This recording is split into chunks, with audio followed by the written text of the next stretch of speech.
যদি দেখেন অকারণে আপনি কারো অপছন্দের কারণ হয়ে উঠছেন, তাহলে প্লিজ জোর করে তার পছন্দের কারণ হতে যাবেন না। কারণ কিছু মানুষ আসলে অনেক স্বার্থপর। যতক্ষণ আপনি তাদের উপকারে আসবেন ততক্ষণে আপনি ভালো। আর যদি কখনো তার একটু ব্যতিক্রম হয়, তাহলে আপনি তার অপছন্দের তালিকায় পড়ে যান। আর এসব মানুষ কিন্তু কখনোই আপনাকে নিঃস্বার্থভাবে ভালোবাসেনি, আর বাসবেও না। শুধুমাত্র এরা আপনাকে ব্যবহার করছে, আর কিছুই না।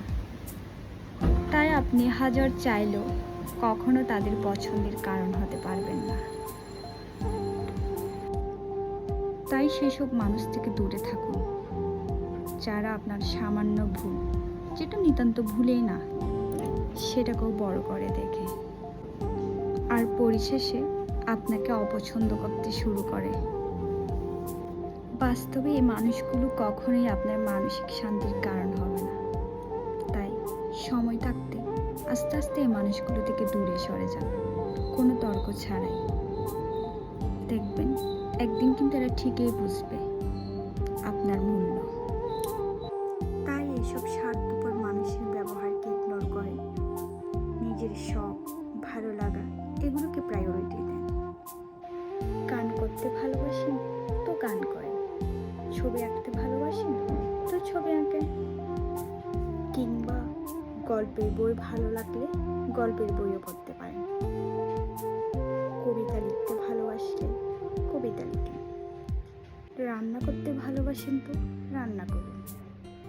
যদি ঘোরাঘুরি পছন্দ হয়, তাহলে নিজের সামর্থ্যের মধ্যে ফ্রেন্ডস বা ফ্যামিলি নিয়ে ঘুরে আসুন।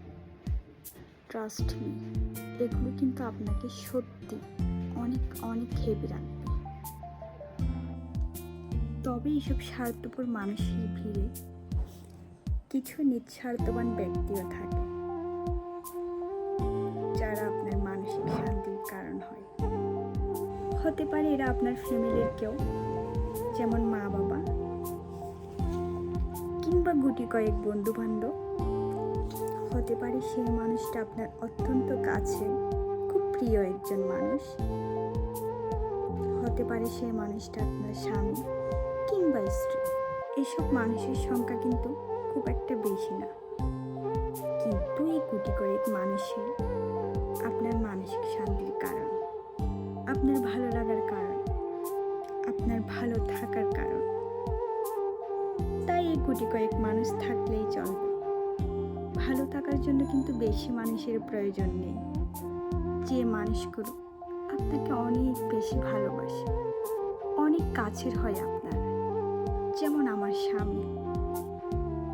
এই পৃথিবীতে এই একজনই মানুষ যে আমাকে খুব বেশি বোঝে, যে আমাকে নিঃস্বার্থভাবে ভালোবাসে,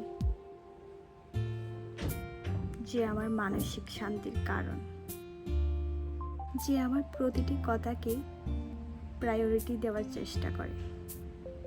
আর যদি আমি কখনো কোনো ভুলও করি, সে আমাকে কিন্তু খুব সুন্দরভাবে আদর করে, বুঝিয়ে দেয় যে এটা আমি ভুল করেছি। এই কথাগুলো কিন্তু কারো থেকে নেওয়া না, এগুলো আমার নিজের জীবন থেকে নেওয়া, যা আপনাদের সাথেও একটু শেয়ার করলাম।